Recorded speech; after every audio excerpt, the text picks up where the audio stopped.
when I came out here originally, and like just to bring it back to your faith, right? You talk about your faith as a Christian, and there's that Pauline letter, and I'm a little rusty on my on my Pauline letters, but he's talking about the body of Christ. I think it's in First Corinthians or something, and you have the hand is going to do what the hand does, and the foot and the eye, and you all have your individual job and your gifts and your skills.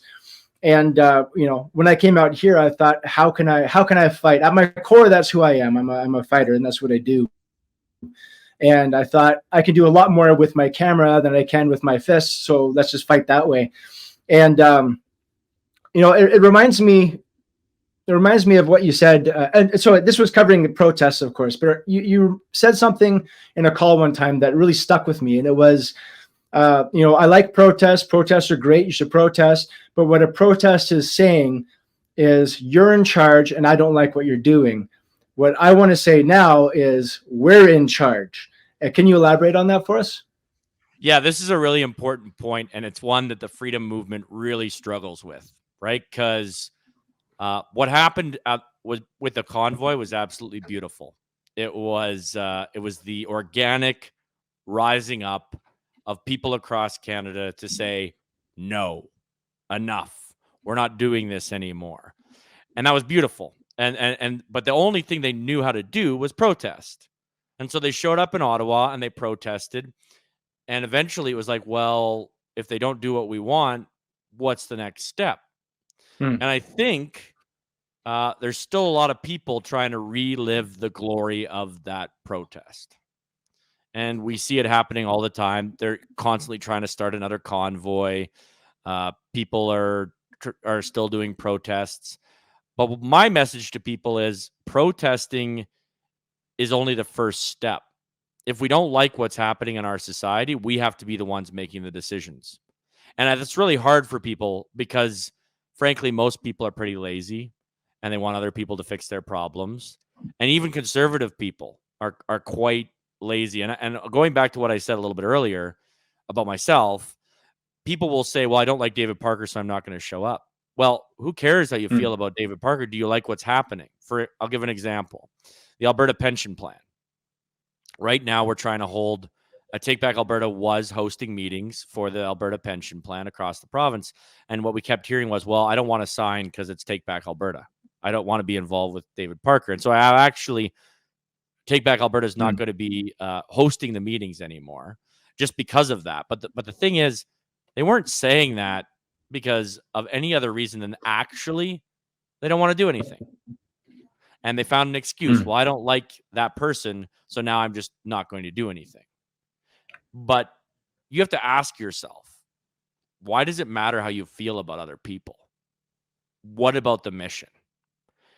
Is it better for Alberta to have a pension plan or not? And if it is, you should fight for that. You shouldn't care about people's personalities. We're back. There you go. Oh, did I lose you? What was the last thing I said? We just oh yeah. It said you had said the people don't want to do anything. And what does it matter if you don't like somebody? Okay, hold on. I'm going to turn off my internet. Hopefully that helps a little bit on my phone. Well,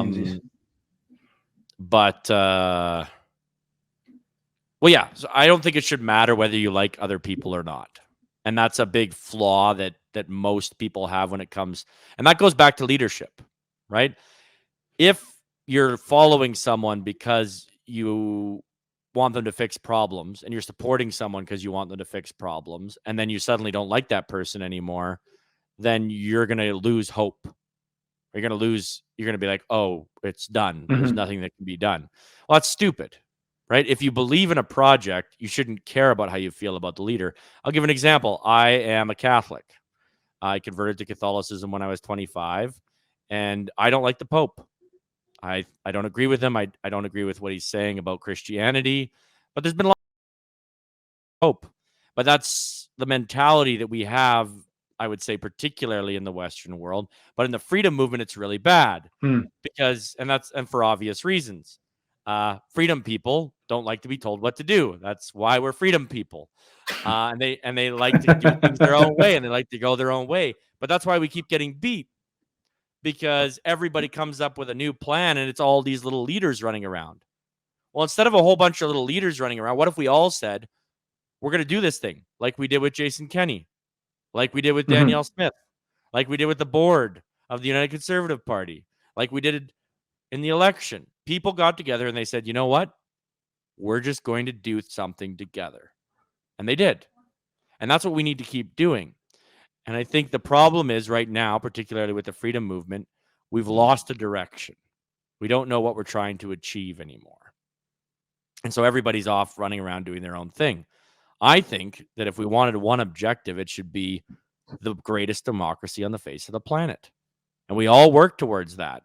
And that means that if people don't like me, it doesn't matter, because they're all building the greatest democracy on the face of the planet. And they're all taking steps to get us closer to that. And what does that look like? It looks like a lot more people showing up. That's it.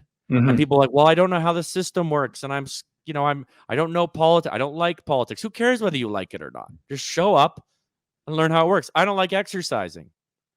I don't like going and getting my body sore and feeling like I'm, a loser because I can't bench press as much as my cousin or something like that.